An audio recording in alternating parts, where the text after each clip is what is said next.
মিজানুর রহমান আজহারী সাহেব তার যশোরের মাহফিলে বলেছেন, দেশে আহামরি কোনো পরিবর্তন আসে নাই, এক দল খেয়ে গেছে আর এক দল খাওয়ার জন্য বসে আছে। ওই যে কে যেন আজহার নাকি মাঝার একজন আছে, আগে ওরা খাইছে এখন এরা খেতেছে না, কি বলছে না? আপনারা বলেন উনি কি কথাটা ভুল বলেছেন না ঠিক বলেছেন? আপনারা বাঘের মতো আমাকে উত্তর দিবেন আওয়াজ করে। প্রিয় কলিজার টুকরা রংপুরের ভাইরা, আজহারী সাহেব কি কোনো দলের নাম উল্লেখ করেছিলেন?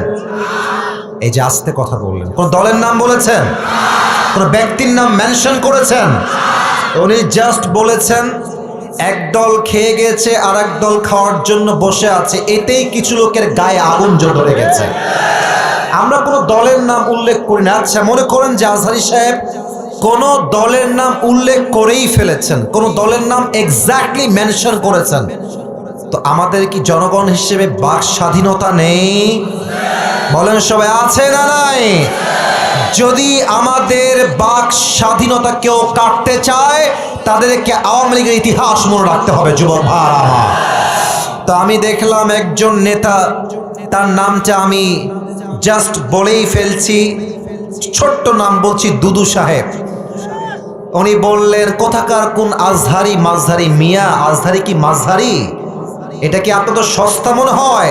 আজহারি এটা হচ্ছে বাংলাদেশের ব্র্যান্ডের নাম। যুবক ভাইরা আমার, আচ্ছা আপনি বলেন, এই যে একজন নেতা, দলের নেতা একজন আলেমকে বলছে আজহারি মাঝহারি কোথাকার কে, এটাই প্রমাণ যে সে মানুষটা শিক্ষিত হতে পারে না। একজন শিক্ষিত মানুষ আলেমকে কথা বলবে পরিপূর্ণ শ্রদ্ধার সাথে, সম্মানের সাথে। রংপুরের ভাইরা আমার, আচ্ছা আপনি আমাকে বুঝায় বলেন, মনে করেন যে আজহারী সাহেব কোনো একটা কথা ভুলই বলেছেন, আমরা কারো অন্ধভক্ত নই, আমরা অন্ধভক্ত নই, ভুল হলে ভুল, ঠিক আছে, আপনি দ্বিমত পোষণ করবেন, এটার তো একটা আদব আছে, এটা সম্মান আছে। আপনি বলবেন যে আমাদের সকলের প্রিয় মিজানুর রহমান আজহারী সাহেব কথা বলেছেন, আমার মনে হয় ব্যাপারটা এরকম না হয়, এরকম হলে আরো ভালো হতো। আপনি রেসপেক্ট দিয়ে বলেন। আপনি যখন আজহারীকে মাঝহারি বলে গালি দেন, কলিজার টুকরা চোখ দিয়ে রক্তক্ষরণ শুরু হয়ে যায়। যুবক ভাই, তবে হ্যাঁ, একজন বললেন যে আজহারী সাহেবকে, আসেন আপনি রাজনীতিতে নাম লেখান, আপনি রাজনীতি করেন, আপনি ওই দলে যান সেই দলে যান। যশোরের মাহফিল আপনার ইউটিউবে আজকে সার্চ দিবেন, জুম করবেন যশোরের মাহফিলটা, ড্রোন ফুটেজ বা পেছনের ফুটেজ দেখবেন, যত মাহফিলে অডিয়েন্স এসেছে 95 যুবক ভাইরা সেই মাহফিলে এসেছিল। সবাই কি জামাত ইসলাম? তারা সবাই কি শিবির নাকি? তারা মিয়া, ঘোল খাওয়াই লাভ নাই, এইসব ঘোল আর বাংলার মানুষ খাবে না। যুবক ভাই, জামাত ইসলাম নয়, বিএনপির লোকরাও আজহারীকে কলিজা থেকে ভালোবাসে। যুবক ভাইরা, ওই যে যশোরের মাহফিল, আওয়ামী লীগও ছিল, বিএনপিও ছিল, যুবকও ছিল, মায়েরাও ছিল, বোনেরাও ছিল। অতএব আমাদের ভালোবাসা দলের জন্য নয়, জামাতের জন্য নয়, কোনো ব্যক্তির জন্য নয়, আমাদের ভালোবাসা একমাত্র কোরআনের ভালোবাসা, একমাত্র আল্লাহর জন্য ভালোবাসা এটা। আচ্ছা, যেই দলগুলো এভাবে আজহারীকে কটাক্ষ করছেন, এই যে 20 লাখ মানুষের সামনে কটাক্ষ করলেন, ওখানে কি সবাই আজহারীর ভক্ত না?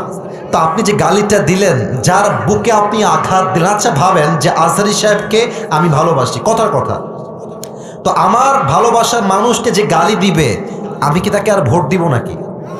কথা বলেন, ভোট দিব নাকি? আপনি আমাকে সম্মান করবেন, আমার ভালোবাসার মানুষকে সম্মান করবেন, আপনাকে আমি স্যালুট জানাবো। যুবক ভাইরা, ঠিক কিনা বলে? মেহেরবানি করে দলাদলি করবেন না। স্বৈরাচার বিদায় নিয়েছে, ওই চ্যাপ্টার ক্লোজ। আগামীর দেশ হবে ইসলামের বাংলাদেশ, কোরআনের বাংলাদেশ। কেউ যদি রুখে দিতে চান, মনে রাখবেন ইসলামকে যারাই রুখতে এসেছে, কেউ রুখতে পারে নাই, তারা মাটির নিচে মিশে ধূলিসাৎ হয়ে মেচাকার হয়ে গিয়েছে। আল্লাহ প্রত্যেকটা মানুষকে কথাগুলো বোঝা এবং আমল করার তৌফিক দান করুক। পড়েন সবাই আমিন।